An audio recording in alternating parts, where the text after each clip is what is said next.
الصابرين والشاكرين والحمد لله رب العالمين.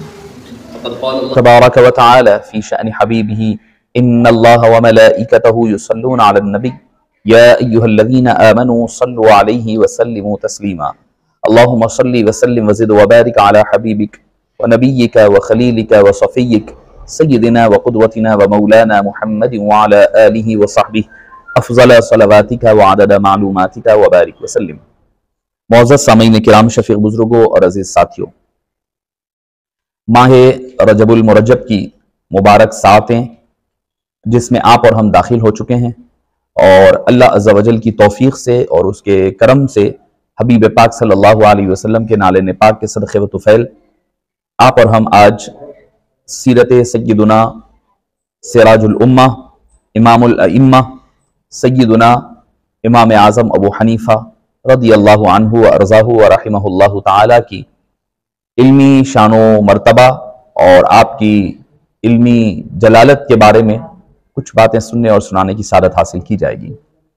معزز سامعین کرام، اللہ عز و جل نے ابتدا سے انتہا تک انبیاء کرام کے دنیا سے پردہ فرمانے کے بعد سے صبح قیامت تک جو تبلیغ دین حنیف کا، اسلام کی ترویج و اشاعت کا ذمہ اللہ عز و جل نے اولیاء کرام، وہ صالحین، وہ اولیاء و علماء ربانیین کے ذمہ فرمایا ہے،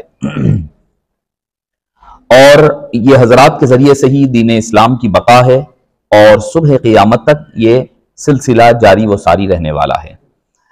یہ اس لیے کہ علماء کرام جب تک پیدا ہوتے رہیں گے وہ تبلیغ دین حنیف کا فریضہ بخوبی انجام دیتے رہیں گے.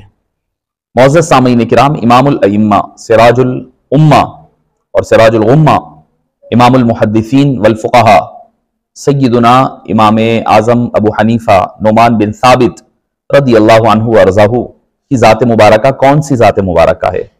کوئی عام امام ایسا نہیں کہ کوئی مسجد کے ایک امام ہے یا ایک عام امام ہے جن کے ذریعے سے آپ اور ہم جن کو مان لیں نہ مانے تو کوئی فرق نہیں پڑنے والا، یا عام لوگوں کی طرح نہیں ہے. اللہ تعالیٰ نے آپ کی شان و عظمت کو سب سے بلند و بالا فرمایا ہے. معزز سامعین کرام، الفضل ما عرفت بی الاعداء، یہ جادو وہ ہوتا ہے جو سر چڑھ کر بولے، غیر بھی آپ کی مدح سرائی کرنے لگے، غیر بھی آپ کے مقام و مرتبے کا معترف ہو جائے. یہ اصل کمال ہوتا ہے. فضل وہ ہے، دشمن بھی جو ہے جس کا معترف ہو جائے، غیر بھی ماننے لگ جائے، کوئی کہے یا نہ کہے، یا مانے یا نہ مانے امام اعظم ابو حنیفہ رحمہ اللہ کو، مگر آپ کی فقہی بصیرت و بصارت اور علمی مقام و مرتبہ، علمی جلالت کا تذکرہ اور آپ کا اعتراف کیے بغیر وہ بھی نہیں رہ پاتے. معزز سامعین کرام، چلیں حنفی ائمہ کرام میں کسی نے، ملا علی قاری رحمۃ اللہ علیہ نے یا کوئی اور ائمہ کرام نے اگر کوئی بات کہی ہے آپ کی شان و عظمت کے بارے میں، تو آپ سمجھ سکتے ہیں کہ بھئی وہ اپنے عقیدے کے وہی فقہی مذہب کے ماننے والے ہیں اور اسی مسلک پر ہیں، تو اپنے امام کی تعریف کرنا ایک عام بات مانی جاتی ہے.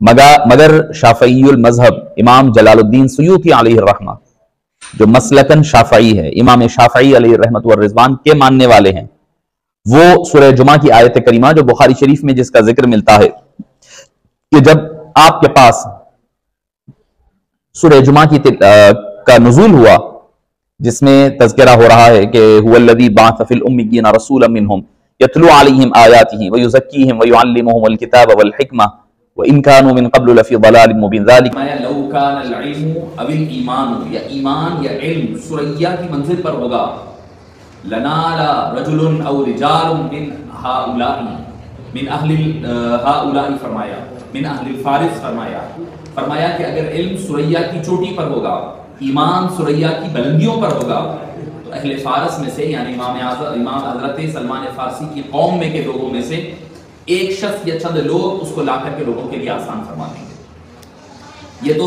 بخاری شریف کی حدیث پاک ہے. اب اس سے مراد کون ہے؟ وہ کون لوگ ہوں گے؟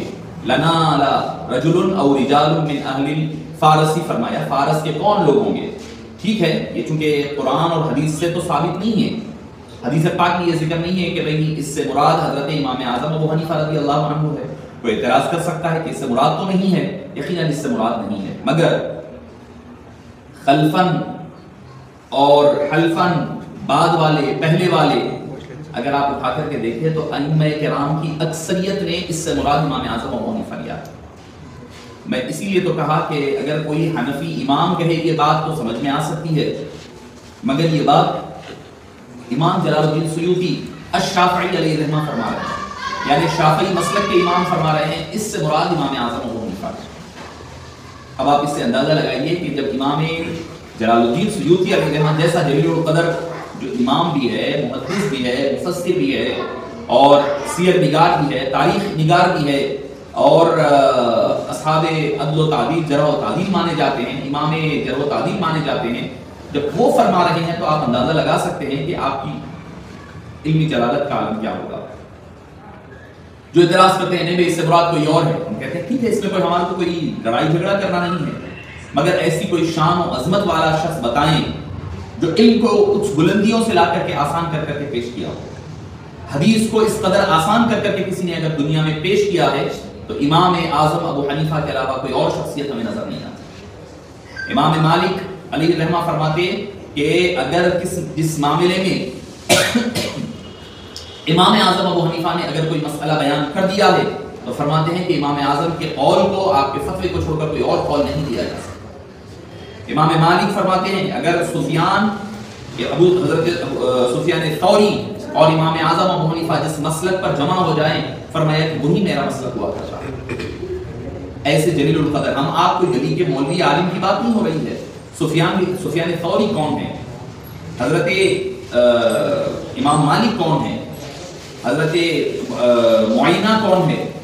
یحییٰ بن معینہ کون ہے؟ ان بڑے جلیل القدر حضرت عبدالرزاق، ایسے بڑی جلیل القدر صحابہ کرام، اصحاب سیر و تعریف جب فرمائیں تو آپ اندازہ لگا سکتے ہیں کہ آپ کی علمی جلال اور مرتبہ اور شان کا عالم کیا ہوگا۔ کوئی عام آدمی کی بات نہیں ہو رہی ہے، وہ جن کے بارے میں کہا جائے کہ بھئی جن کا قول خود ایک فتویٰ بن جاتا ہے، امام مالک جتنے جلیل القدر تابعین میں سے ہے، ان کا یہ معاملہ، سفیان ثوری جیسے شخص کہے تو آپ اندازہ لگائیے کہ اس سے آپ کے مقام و مرتبے کا اندازہ آپ اور عالم پتہ چلتا ہے۔ آپ کے بارے میں ایک اور روایت ملتی ہے کہ منازل الائمۃ الاربعہ نامی ایک کتاب ہے، عربی کتاب ہے، اس کے حوالے سے آپ دیکھ سکتے ہیں کہ کیا فرماتے ہیں کہ ایک روایت ہمیں ملتی ہے کہ آپ کے والد حضرت ثابت رحمہ اللہ، جب پتا چلا کہ حضرت سیدنا وہ بھی تابعی حبیب دعوت صلی اللہ علیہ وسلم کے شہر مبارک کو چھوڑ کر جب مولا مشکل کشا کوفہ کی طرف منتقل ہوئے تو وہ حضرت سیدنا مولا مشکل کشا، جن کو حبیب پاک نے کیا فرمایا تھا، فرمایا کہ انا مدینۃ العلم وعلی بابھا، میں علم کا شہر ہوں، علی اس کا دروازہ ہے۔ تو پتہ کیا چلا، اب علم جس کو بھی لینا ہے دروازے سے آ کر لینا ہوگا، دروازے سے لینا ہوگا۔ تو شریفوں کا کمال تو یہی ہوتا ہے کہ وہ دروازوں سے داخل ہوتے ہیں، چور چٹکے جو ہوتے ہیں وہ دیواریں کھود کر آیا کرتے ہیں۔ شرافت کا تو تقاضا ہے کہ ہر چیز دروازے سے آئی جائے، کوئی دروازے سے آتا ہے تو اس کا استقبال کیا جاتا ہے، اگر کوئی دیوار پھلانگ کر آتا ہے جو جوتے مار کر کے اس کو بڑھایا جاتا ہے۔ تو پتہ یہ چلا کہ حبیب پاک فرما رہے ہیں کہ جو علم باب العلم علی مرتضیٰ رضی اللہ عنہ وکرم اللہ وجہہ الکریم کے صدقے و طفیل سے چھوڑ کر کے ملے، فرماتے ہیں کہ وہ علم نہیں ہے بلکہ وہ دھتکاری ہوئی چیز ہوا کرتی ہے۔ تو معزز سامعین اکرام، حبیب پاک صلی اللہ علیہ وسلم نے کیا فرمایا؟ انا مدینۃ العلم وعلی بابھا، میں علم کا شہر ہوں، علی اس کا دروازہ ہے۔ جب علی کرم اللہ وجہہ الکریم دروازہ ہے تو اب علی جہاں بھی ہوں گے علم کا دروازہ وہی ہوگا۔ چلا اب جو بھی علم کا فیض بٹنا ہے وہ کوفہ سے ہو کر کے چلنا ہے۔ یقیناً صحابہ کرام مدینہ پاک میں ہوں گے، بے شمار صحابہ کرام ہوں گے، مختلف مقامات پر ہوں گے، حضرت ابو ہریرہ ہے، بی بی عائشہ ہے، جلیل القدر ہے، سب کی عظمت بجا، مگر حبیب داور نے کیا فرمایا؟ اب جو علم بٹنا ہے علی کے صدقے بٹنا ہے۔ اور یہ حدیث کو امام حاکم نے مستدرک میں صحیحین کی شروط پر نقل فرمایا ہے۔ معزز سامعین کرام، اب سیدنا علی مرتضیٰ مدینہ چھوڑ کر کوفہ آ گئے ہیں، تو اب دروازہ، اس کے بعد آپ دیکھیے یہ 3 ادوار کے بعد کوفہ، بغداد، بصرہ، یہ جو وہ شہر رہے ہیں، عراق کے وہ شہر رہے جو علم کا مرکز بن کر کے نظر آتے ہیں۔ بغداد کیا تھا؟ علم کا مرکز تھا۔ آپ اٹھا کر کے دیکھیں، ائمہ کرام ہمیں بغداد سے ملتے ہیں، اور وہ تو وہ سیاہ ستہ کے جو ائمہ ہیں وہ بھی ادھری علاقوں سے ماوراء النہر کے ملتے ہیں۔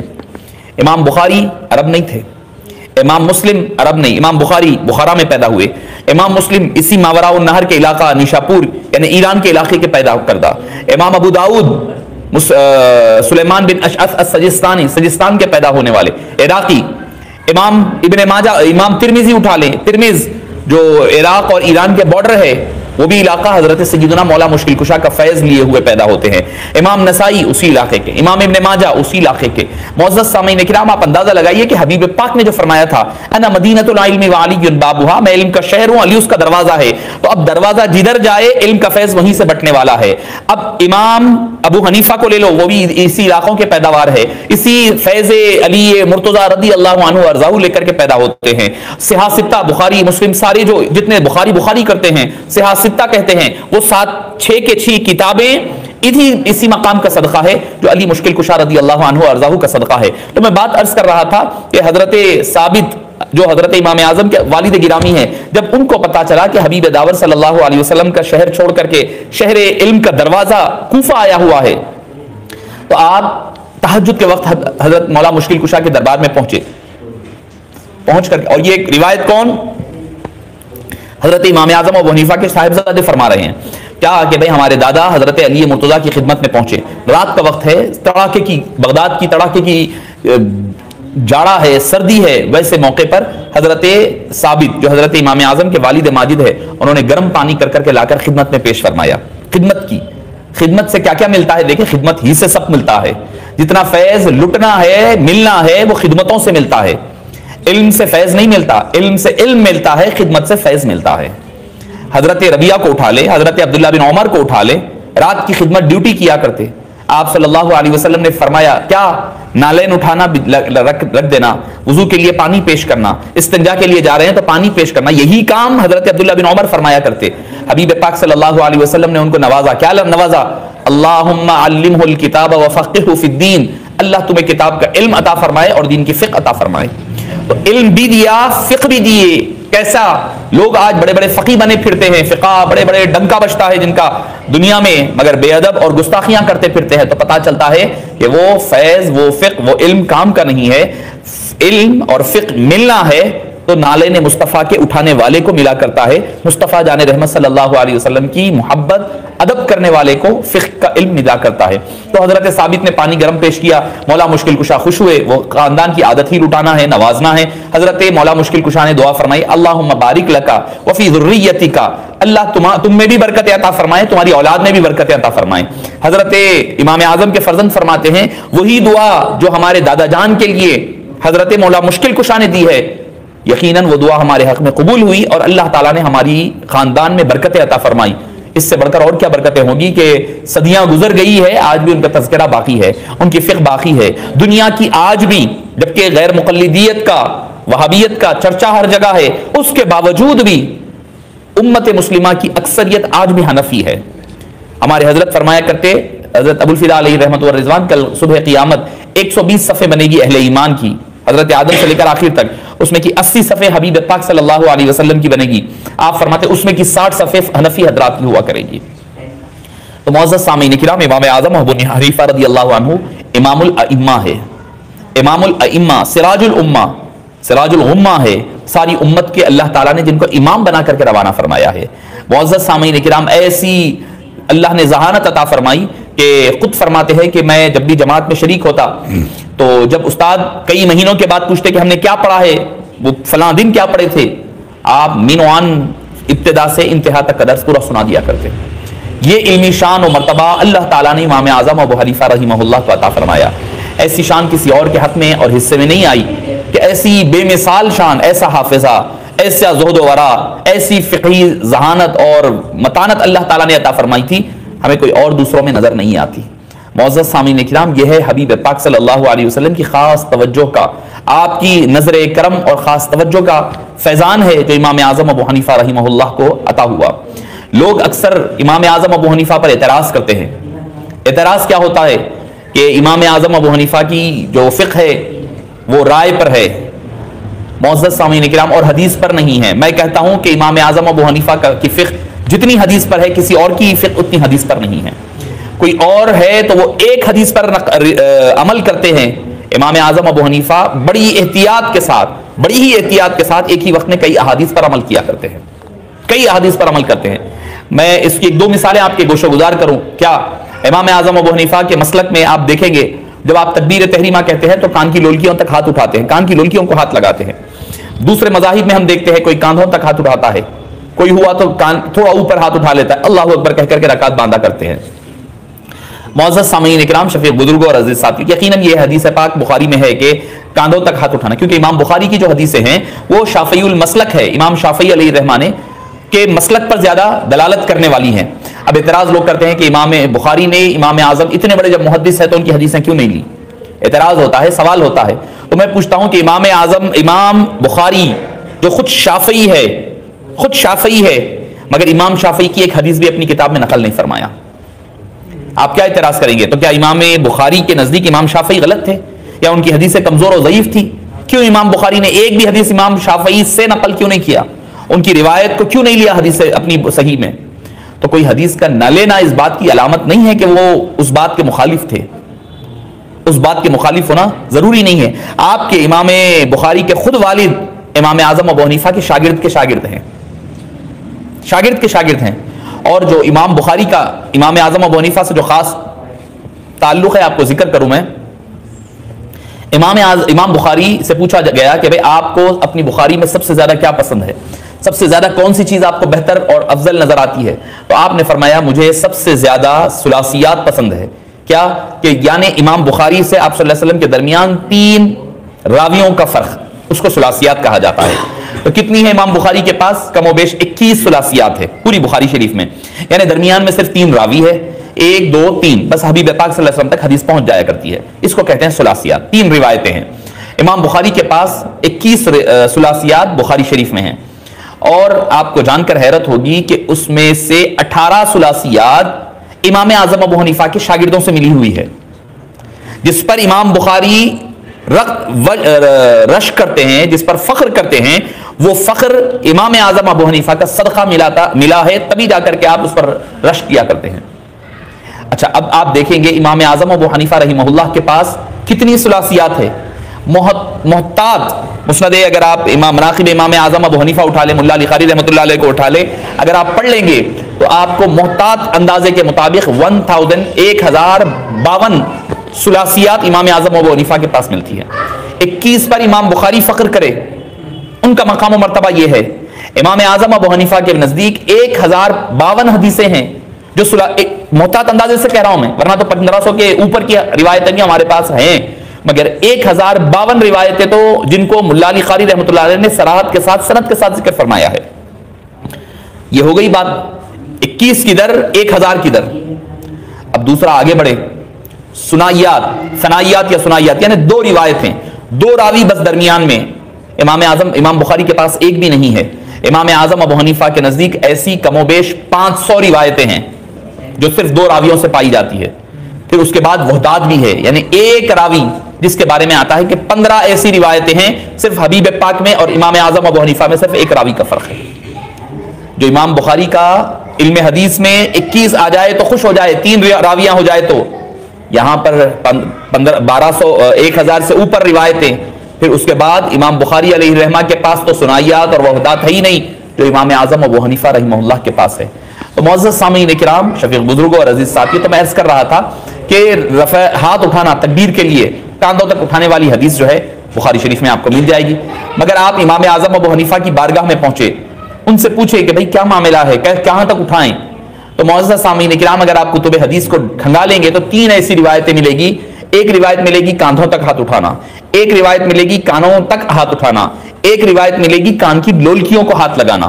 معزز سامعین کرام، جو حضرات کاندھوں تک اٹھا رہے ہیں وہ ایک حدیث پر عمل کر رہے ہیں۔ اب جب امام اعظم ابو حنیفہ کے ماننے والے کان کی لولکیوں تک ہاتھ اٹھا رہے ہیں تو ان کے نزدیک 1 2 3 حدیثوں پر عمل ہو رہا ہے۔ تو میں کہوں گا کہ اہل حدیث وہ نہیں ہے، اہل حدیث تو ہم ہے، جو ساری آپ تو وہ ہیں کہ جو حدیثوں کو چھانٹ دیتے ہیں، یہ ضعیف ہے، یہ حدیث ہے۔ امام اعظم ابو حنیفہ حدیثوں کو چھانٹا نہیں کرتے، ان کے درمیان تطبیق کیا کرتے ہیں، یعنی جوڑا کرتے ہیں۔ کوئی حدیث کا انکار نہیں کرتے، حدیث ضعیف بھی ہے تو آپ فرماتے ہیں کہ اگر کئی ضعیف حدیثیں مل جائے تو اس کے اندر کا ذوف چلا جاتا ہے، وہ حسن بن جاتی ہے، وہ حدیث حسن لغیرہ ذاتی وغیرہ بن جاتی ہے، اس اعتبار سے وہ قابل ہے، اس کا ذوف ختم ہو جایا کرتا ہے۔ تو معزز سامعین کرام، امام اعظم ابو حنیفہ کی بصیرت اور بصارت کا آپ اندازہ نہیں لگا سکتے، اور آپ کی ساری فقہ عشق رسول صلی اللہ علیہ وسلم پر پھیلی ہوئی ہے، عشق حبیب داور صلی اللہ علیہ وسلم پر پھیلا ہوا ہے۔ جیسے آپ اس کی ایک مثال اور ایک لے لیں کہ بخاری شریف میں حدیث پاک ہے، کیا آپ صلی اللہ علیہ وسلم کے سامنے ضب، یعنی جس کو ہم لیزرڈ کہتے ہیں، یعنی گوڑ پھوڑ جس کو کہتے ہیں بعض لوگ، بعض نے کہا کہ ضب سے مراد گوڑ پھوڑ نہیں ہے بلکہ گوہ کہتے ہیں، جو عرب میں خاص طور پر پایا جاتا ہے گرم علاقوں میں، تو وہ آپ صلی اللہ علیہ وسلم کے سامنے تیار کر کے لا کر پیش کیا گیا۔ حبیب داور صلی اللہ علیہ وسلم نے اس سے نوش نہیں فرمایا، آپ صلی اللہ علیہ وسلم نے نہیں کھایا، حضرت ام میمونہ رضی اللہ عنہا نے پکا کر لایا، حضرت خالد بن ولید نے پوچھا یا رسول اللہ صلی اللہ علیہ وسلم کیا یہ منع ہے، کیا یہ حرام ہے؟ آپ نے فرمایا نہیں ہے منع۔ بولے میں کھاؤں؟ اب فرمایا کہ ٹھیک ہے کھاتے کھاؤ، کوئی مسئلہ نہیں ہے، کھانے کی آپ نے اجازت دے دی۔ حبیب داور صلی اللہ علیہ وسلم کے سامنے بیٹھ کر حضرت خالد بن ولید کھاتے رہے، آپ صلی اللہ علیہ وسلم نے نہ منع فرمایا بلکہ کھانے کی اجازت دے دی۔ تو دوسرے ائمہ کرام ہیں، ان کے نزدیک ضب جائز ہے، کھا سکتے ہیں۔ امام اعظم امام الائمہ سراج الامہ عاشق رسول فرماتے ہیں کہ نہیں، ہمارے نزدیک وہ مکروہ ہے۔ پوچھا کہ بھئی کیوں مکروہ ہے؟ حدیث پاک تو سامنے ہے آپ کے، سرکار دو عالم صلی اللہ علیہ وسلم کے سامنے ہی حضرت خالد بن ولید نے کھایا ہے۔ آپ نے فرمایا کہ نہیں، مجھے یہ نہیں دیکھنا ہے، میں یہ نہیں دیکھوں گا کہ خالد بن ولید نے کھایا ہے، مجھے دیکھنا یہ ہے کہ حبیب پاک نے کا عمل کیا تھا، یعنی حبیب پاک نے خود کے لیے پسند نہیں کیا، وہ حبیب پاک کی پسند کو میں اپنے فقہ کا حصہ بنایا کرتا ہوں۔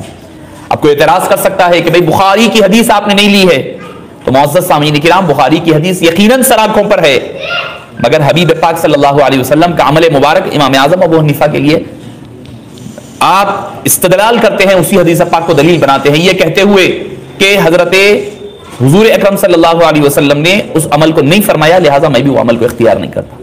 یہ فرق ہے دوسرے ائمہ کرام میں اور امام اعظم ابو حنیفہ رحمہ اللہ کی فقہ میں۔ اللہ تعالیٰ نے وہ بصیرت عطا فرمائی تھی جس کا ادراک ہم عام زبانوں میں نہیں کر سکتے۔ حضرت امام اعظم ابو حنیفہ رحمہ اللہ کے نزدیک اگر کوئی اتحیات میں اشہد ان لا الہ الا اللہ پڑھ دے، اس کے بعد درود ابراہیم شروع کر دے، اللہم صلی علی محمد کہہ دے، تو اس پر سجدہ سہو واجب ہوتا ہے۔ ائمہ احناف کے نزدیک، ائمہ شوافع وغیرہ کے نزدیک واجب نہیں ہوتا، وہ کہتے ہیں کوئی مسئلہ نہیں ہے، درود پاک ہی تو پڑھا ہے، درود پاک ہی تو پڑھا ہے، تو لہٰذا اس کو کیا کریں کہ بھئی کوئی سجدہ سہو نہ کرے۔ مگر قربان جائیے ائمہ احناف، علماء احناف کے نزدیک وہ فرماتے ہیں یقیناً درود پاک ہی پڑھا ہے، مگر بھول کر پڑھا ہے، ہوش و خیرت کو ذہن میں رکھ کر کے ادب و تعظیم کے ساتھ نہیں پڑھا ہے، اسی لیے سجدہ سہو کروایا جاتا ہے۔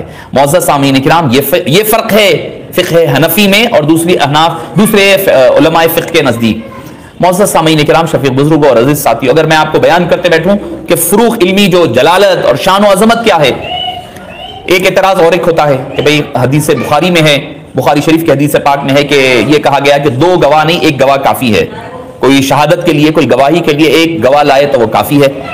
مگر لوگ اعتراض کرتے ہیں بھئی ایک گواہ کدھر جائے، ایک گواہ کی حدیث ہمارے پاس بخاری شریف میں ہے، امام اعظم جو ہے دو گواہ ہونا فرماتے ہیں۔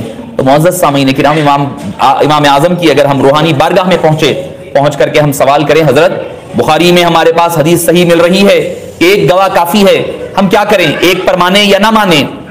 تو معزز سامعین کرام، قرآن کریم کا دلیل امام اعظم کے ذریعے سے ملتی ہے، وہ یہ ہے وَاسْتَشْهِدُوا شَهِيدَيْنِ مِن رِّجَالِكُمْ فَإِن لَّمْ يَكُونَا رَجُلَيْنِ فَرَجُلٌ وَامْرَأَتَانِ مِمَّن تَرْضَوْنَ مِنَ الشُّهَدَاءِ، فرمایا کہ جب کوئی گواہی دی جائے تو دو گواہ لائی جائے، قرآن کریم کا حکم ہے۔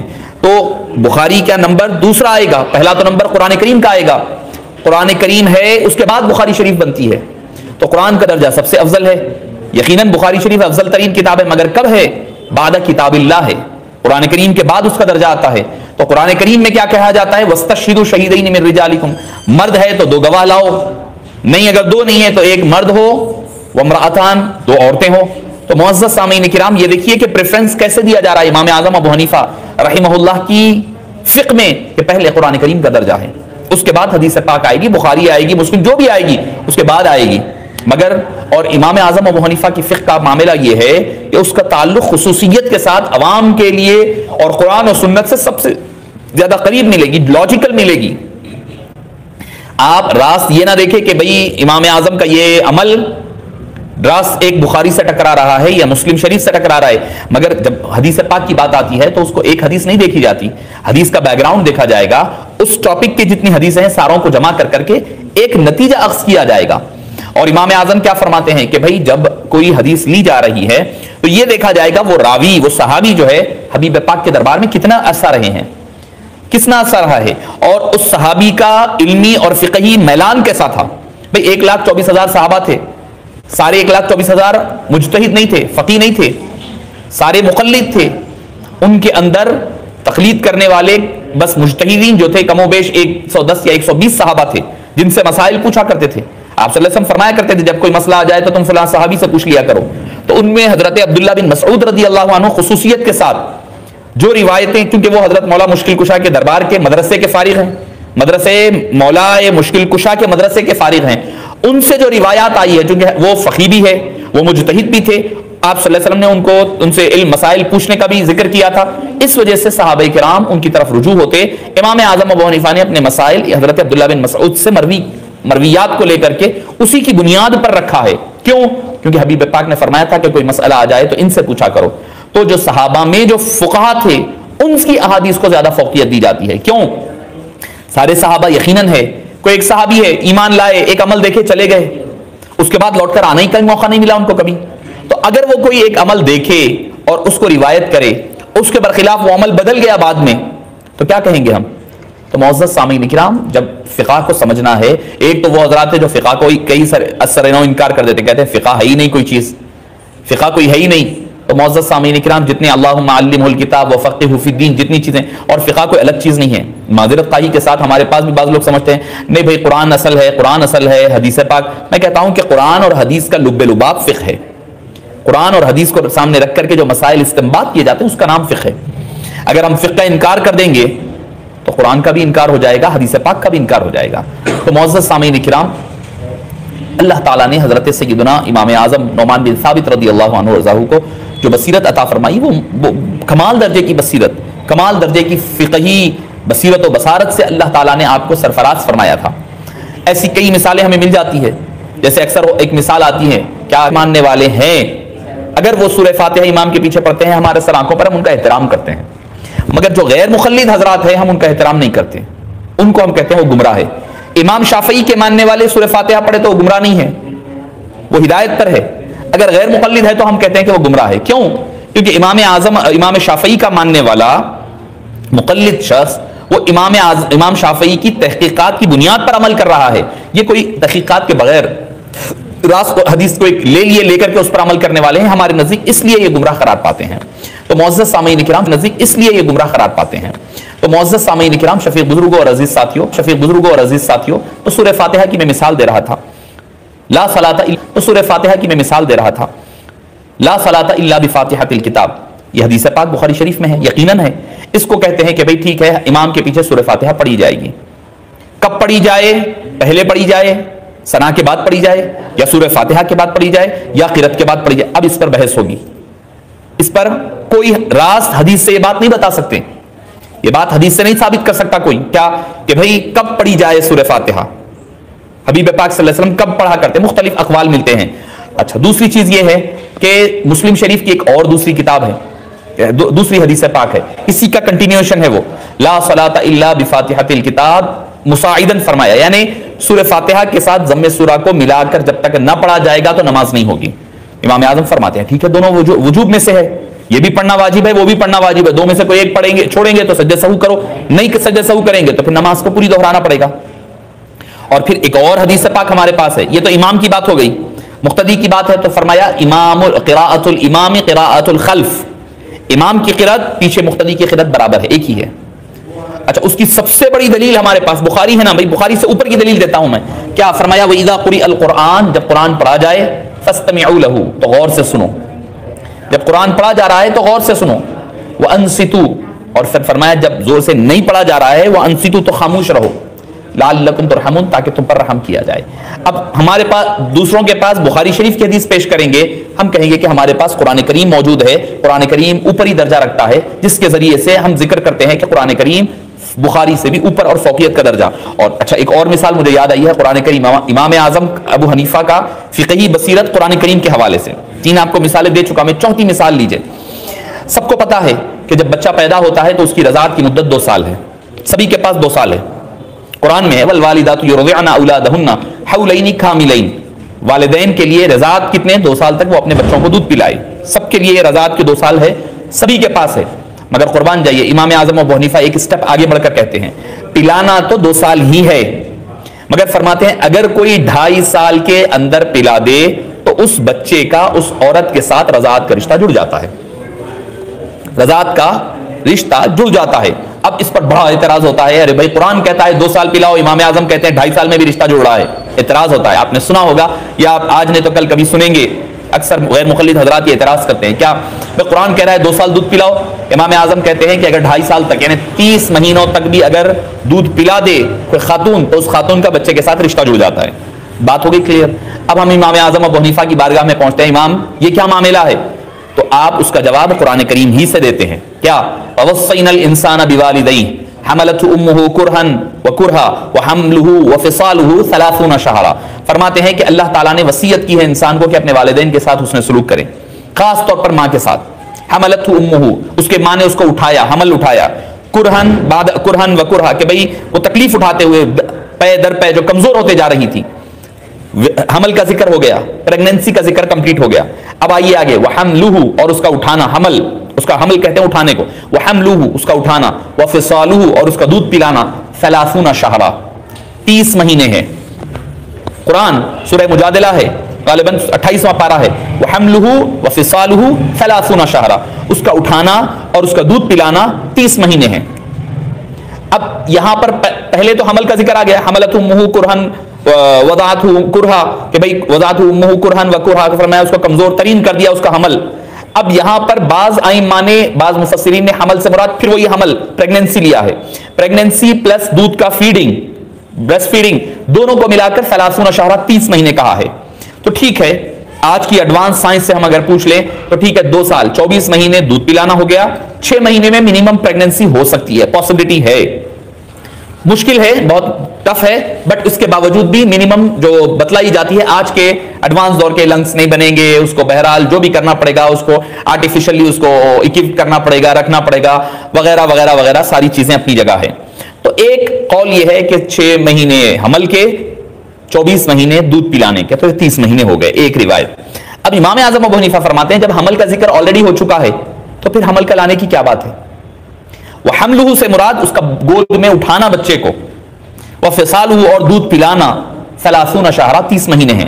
آپ فرماتے ہیں کہ پلائے تو 2 سال ہی، مگر کیا پتا بھئی اس کا تو بارے میں اللہ نے نہیں فرمایا، نہ کہ قرآن میں ایگزیکٹلی تو نہیں فرمایا اس سے مراد کیا ہے، اس سے مراد کیا ہے. یہ مراد جو لی جا رہی ہے مفسرین لے رہے ہیں، علماء کرام لے رہے ہیں، کوئی اس سے مراد وہ لے رہا، کوئی مراد یہ لے رہا. آپ فرماتے ہیں اگر اللہ کے نزدیک وہ 30 مہینے ہے تو فرماتے احتیاطی طور پر پلائے تو 2 سال 24 مہینے ہی، مگر اگر اس کے باوجود بھی 30 مہینے تک کوئی خاتون کوئی بچے کو دودھ پلا دے تو فرماتے ہیں کہ احتیاطی تدابیر کے تحت ان کو اس کی لڑکی وغیرہ سے نکاح کرنے سے احتیاط کرنا چاہیے. کیوں؟ کوئی فرض تو نہیں ہے نا اس لڑکے کا اس خاتون کے بچے سے، یا لڑکی کا اس خاتون کے لڑکے سے نکاح کرنا کوئی فرض تو نہیں ہے، کوئی ضروری تو نہیں ہے. احتیاط کر لیا جائے، کیوں؟ تاکہ جو ہے اپنی اگر رضاعت احتیاطی طور پر، لوگ اعتراض کرتے ہیں بھائی احتیاط کی کیا ضرورت ہے، تو دیکھیے کتنی نزاکت ہے فقہ حنفی میں. حنفی فقہ میں جو نزاکت رکھی گئی ہے اسی کو ذہن میں رکھتے ہوئے رکھا گیا، آدمی کا کوئی مسئلہ اس کے حدود کے باہر نہ چلے جائے. آپ دیکھیے روزے کی بات بھی آتی ہے، لوگ کہتے ہیں بھائی آپ امام اعظم کیوں اتنا احتیاط کرتے، افطار کرنے میں احتیاط، اب رمضان آ رہا ہے شروع ہوگا، بھائی دیکھو آن لائن اتنا ٹائم بتا رہا ہے، امام اعظم کے پاس اتنا احتیاطی 3 منٹ 4 منٹ کیوں رکھا گیا؟ اس لیے رکھا گیا کہ ہو سکتا ہے کہ یہ جو تحقیق ہوئی ہے یہ سارا انسان کی ہوئی تحقیق ہے. آن لائن جتنی تحقیق مل رہی ہے، ٹائم مل رہا ہے، آگے پیچھے ہو سکتا ہے، انسان کی تحقیق ہے تو ہو سکتا ہے کہ انسان کی تحقیق میں آگے پیچھے مسئلہ ہو جائے. اگر 1-2 منٹ رک کر کے آدمی اگر افطار کر لیتا ہے تو کوئی اس میں شرعاً مذائقہ نہیں ہے، مذائقہ نہیں ہے. احتیاط میں کہیں ایسا نہ ہو کہ آپ وقت سے پہلے اگر افطار کر لیں تو آپ کا سارا روزہ ضائع نہ ہو جائے. تو معزز سامعین کرام، اتنی نزاکت، اتنی آپ نے بڑی بصارتوں کے ساتھ آپ نے فقہ حنفی کو تدوین فرمایا ہے. ایسے ہی نہیں، روایتوں میں آتا ہے کہ سووں علماء کرام بیٹھے ہوتے، محدثین بیٹھے رہتے آپ کی مجلس میں، اور 30 تو ایسے ہوتے جو مجتہد اجتہاد کے درجے پر تھے، وہ لوگ بیٹھتے اور بیٹھ کر کے یہ جمع کرتے، احادیث کو جمع کرتے اور روایتوں کو لینے کے بعد اس کو پھر مکمل کیا کرتے.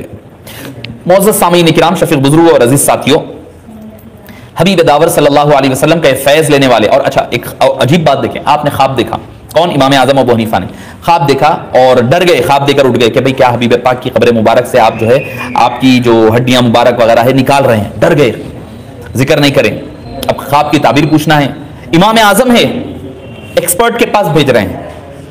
ہمارے پاس آج کل ہر کوئی ایکسپرٹ بنا ہوا ہے، ہر کوئی ایکسپرٹ، کچھ بھی ہوتا ہو یہ اپنی طرف سے فتوے دے دینا، اپنی طرف سے کچھ بھی بول دینا دین کے معاملے میں، یہ حلال حرام جائز ناجائز کچھ بھی کہا جا رہا ہے۔ آج ہی میرے پاس ایک مسئلہ آیا تھا ایسے ہی کہ حلال اور حرام حرمت کے بارے میں، حلت اور حرمت کے حوالے سے، کہ بولے یہ چیز حلال ہے حرام ہے۔ میں نے کہا آپ کو کس نے اختیار دیا؟ میں نے کہا کسی کو اختیار نہیں، اللہ اور اللہ کے رسول کا اختیار ہے۔ تو وہ صاحب کہنے لگے نہیں اللہ کو ہی ہے صرف، نعوذ باللہ من ذالک، رسول پاک کو نہیں ہے، کیونکہ قرآن کی آیت ہے لما تحرم ما احل اللہ لک، آپ وہ چیز کیسے حرام کرتے ہیں، کیوں کر رہے ہیں جو اللہ نے حلال کیا ہے، تو حرام کرنے کا بھی اختیار حلال و حرام کا آپ کو بھی نہیں تھا۔ میں نے کہا آپ ایک آیت پیش کر رہے ہیں، میں دوسری آیت پیش کرتا ہوں، وَيُحِلُّ لَهُمُ الطَّيِّبَاتِ، تمہارے لیے اچھی چیزیں حلال کرتے ہیں، وَيُحَرِّمُ عَلَيْهِمُ الْخَبَائِثِ، بری چیزوں کو حرام کرتے ہیں۔ میں نے کہا اللہ نے قرآن کریم میں فرمایا ہے۔ وہ ایک خاص موقع تھا، تبتغی مرضات ازواجک، اپنے ازواج کے لیے ان کی رضا کے لیے آپ کیوں کر رہے ہیں ایسا، ان کے لیے اپنی چیزوں کو آپ اپنے اوپر بار نہ ڈال لیں، یہ ان کو ترغیب دینے کے لیے، تنبیہ کرنے کے لیے تھا، ورنہ تو اللہ تعالیٰ نے اس کا موقع محل کے حساب سے عطا فرمایا۔ پھر میں نے شاید آپ حضرات کے پاس بھی پہنچی وہ حدیث پاک، بخاری میں، مسلم میں، ابو داؤد میں، ترمذی میں، ابن ماجہ میں، امام مسند احمد بن حنبل میں، سبھی کتب میں بھری پڑی ہوئی ہے۔ فتح مکہ کے بعد ابو جہل کا سارا خاندان اسلام لے آیا، اکرمہ اور آپ کی بیٹی ابو جہل کی بیٹی حضرت اکرمہ کی بہن، ان کے نام جویریہ، غورہ، کئی اور نام آئے ہیں، جمیل وغیرہ، ام جمیل وغیرہ، تو وہ جب اسلام لے آئی تو مغیرہ بن شعبہ بن مغیرہ وغیرہ نے لا کر کے، خاندان کی لڑکی ہے تو حضرت علی مرتضیٰ رضی اللہ عنہ سے نکاح کے لیے رشتہ لے کر آئے۔ حضرت علی مرتضیٰ رضی اللہ عنہ تردد کرتے کرتے رکتے حبیب پاک صلی اللہ علیہ وسلم کے سامنے اشارتاً ذکر فرمایا کہ اے حبیب پاک میرا ایسا ارادہ ہے کہ ابو جہل کی بیٹی جو ہے ان سے نکاح کروں۔ آپ صلی اللہ علیہ وسلم خفا ہو گئے، فرمایا ہرگز نہیں، بالکل نہیں، بالکل نہیں، 3 مرتبہ فرمایا۔ فرما کر کے آپ نے فرمایا کہ اے علی، نبی کی بیٹی، اللہ کے رسول کی بیٹی، نبی کی بیٹی اور نبی کے دشمن کی بیٹی ایک نکاح میں جمع نہیں ہو سکتے۔ نبی کی بیٹی، نبی کے دشمن کی بیٹی، حالانکہ وہ ایمان لا چکی ہے، جائز اور حلال ہے، فرمایا نہیں ہرگز نہیں ہو سکتی، تمہارے لیے جائز نہیں ہوگا۔ یہاں تک کہ آپ نے سخت الفاظ استعمال فرمائے کہ اگر تمہارا ارادہ پختہ ہی ہے، کرنا ہی چاہتے ہو، تو فرمایا بی بی فاطمہ کو اپنے نکاح سے علیحدہ کرو، اس کے بعد کرو۔ حضرت علی ڈر گئے، ڈر کر کے فرمایا یا رسول اللہ میں معافی چاہتا ہوں۔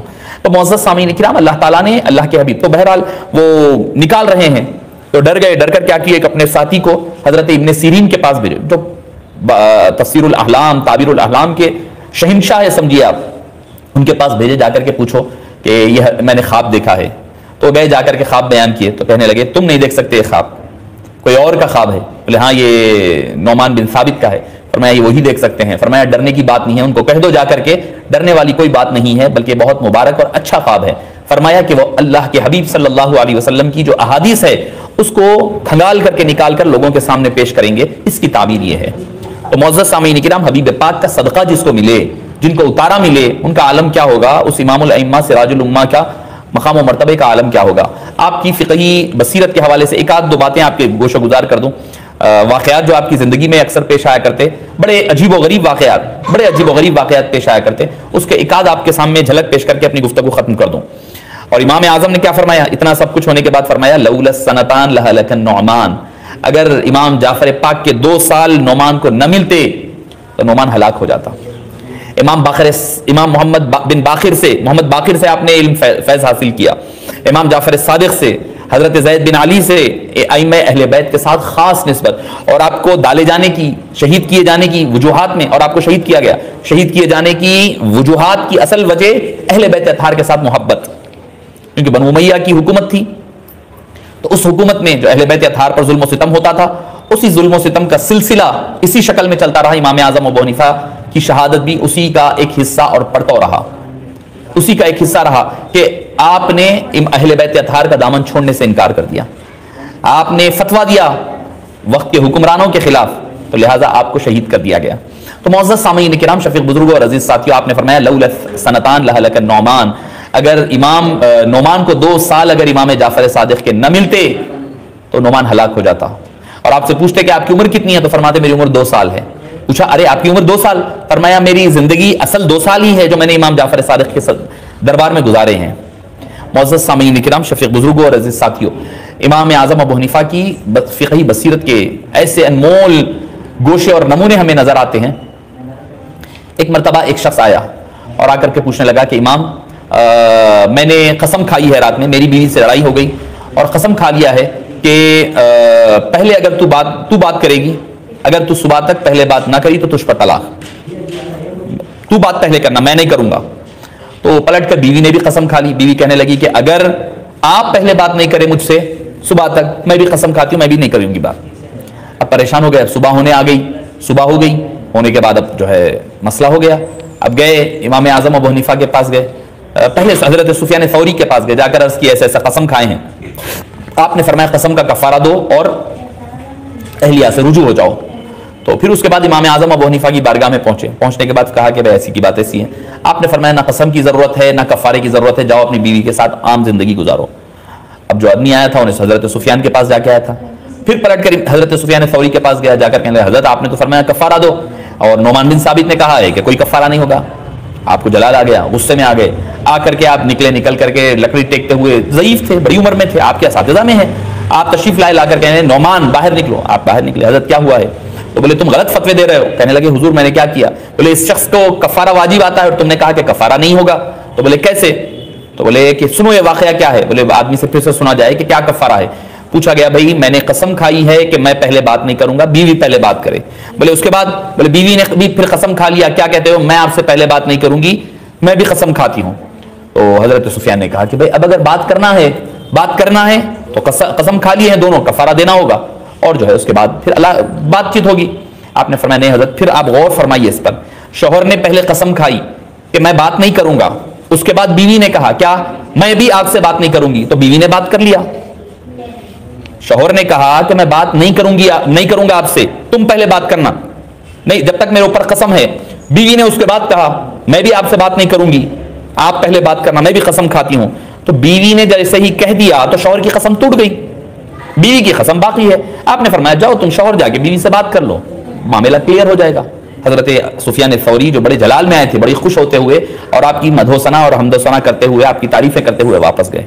معزز سامعین کرام، ایسی علمی شان اور بصیرت اللہ نے عطا فرمائی، ایسی شان۔ اچھا ایک اور اسی کے ضمن میں واقعہ مجھے یاد آیا ہے کہ ایک شخص جو ہے اس کی 2 اہلیہ تھی، 2 بیویاں تھیں، کہیں سفر سے واپس آیا تو نیچے ایک تھی اوپر ایک تھی، تو وہ اوپر جانے لگا تو پہلی بیوی نے غصے میں آ کر کے پہلی بیوی نیچے بلا رہی، اوپر کی بیوی اوپر بلا رہی، دونوں نیچے، ادھر نیچے انہیں اوپر، دونوں ادھر سے ادھر بلا رہے ہیں، ادھر سے ادھر بلا رہے ہیں۔ اب بڑے پریشان کے آدمی جائے تو کہاں جائے، چھڑچھڑاہٹ میں کہنے لگا اگر میں اوپر پہلے گیا تو اوپر والی کو طلاق، نیچے پہلے گیا تو نیچے والی کو طلاق۔ عجیب قسم کے لوگ ہوتے ہیں، کھا لیتے ہیں ایسی چیزیں کر لیتے ہیں، ہمارے پاس بھی جاہلوں کی ماشاءاللہ سے کمی نہیں ہے۔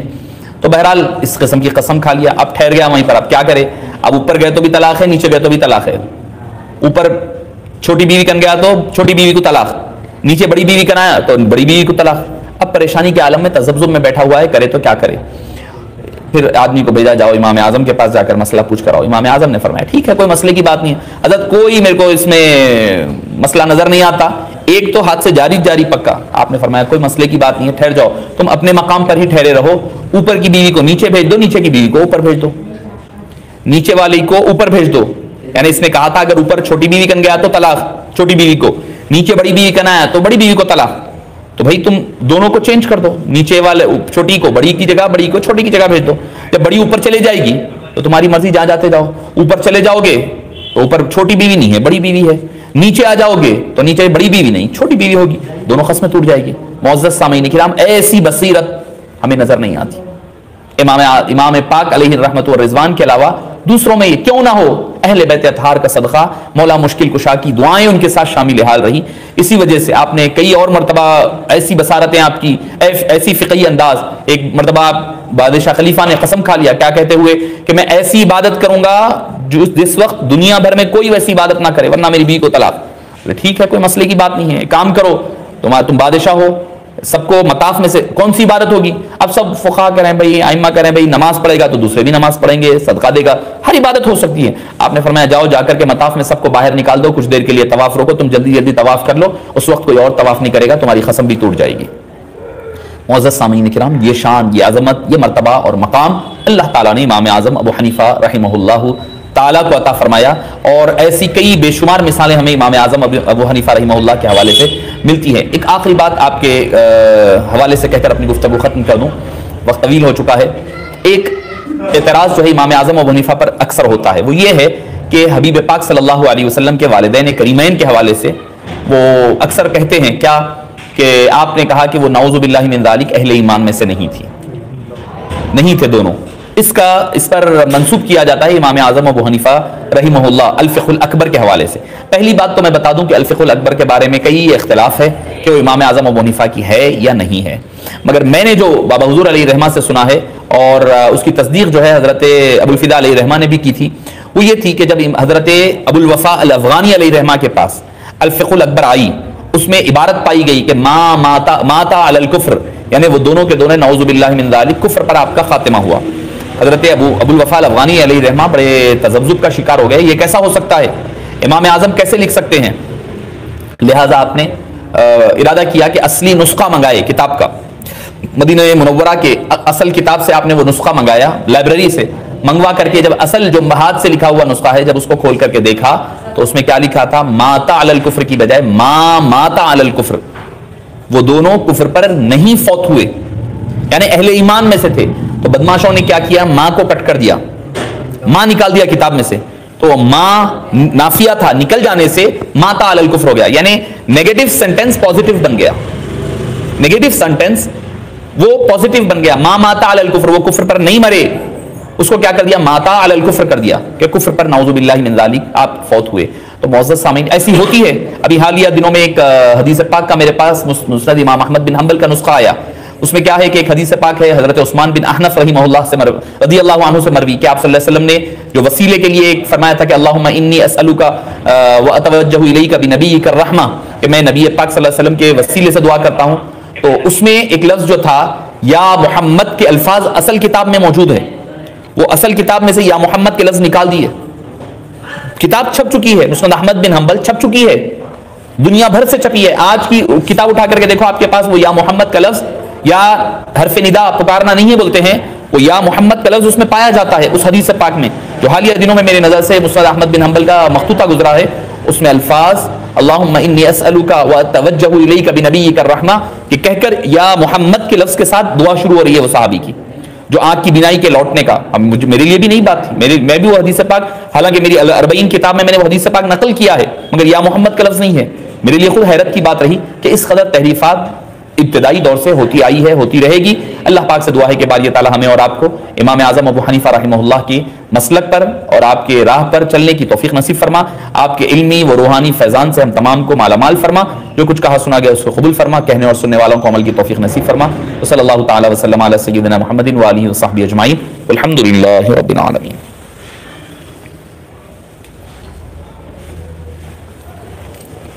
لمبا ہی ہو گیا۔